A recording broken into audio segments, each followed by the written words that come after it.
Vannacci è arrivato a Musile per sostenere la candidatura di Silvia Susanna alle regionali Punzecchia-Zaia a distanza. Non sono un militante come tanti, sono il vice segretario di partito, dice Piccato, mentre apre il suo intervento ripartendo dal tema che la Lega considera da sempre identitario, la sicurezza. La sicurezza non è fatta solamente di polizia e carabinieri, che sono elementi fondamentali, ma non sono gli unici.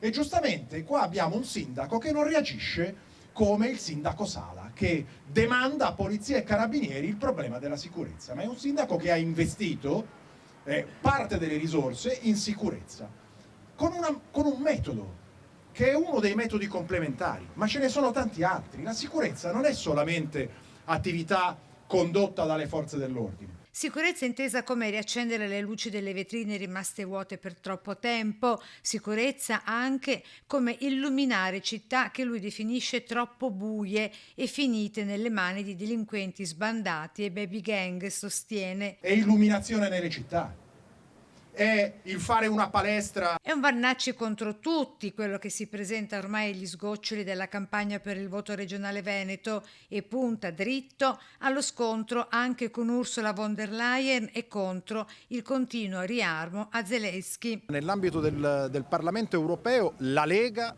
e il sottoscritto sono tra i pochi a aver votato contro il Rearm Europe, contro il Green Deal, contro questa commissione che vuole la guerra ad oltranza e contro la Presidente della Commissione. Infine il suo appello a non disertare le urne. Votare vuol dire decidere del proprio futuro, decidere del proprio destino. Anzi, se non si va a votare, si dà più potere e più valore a quelli che andranno a votare.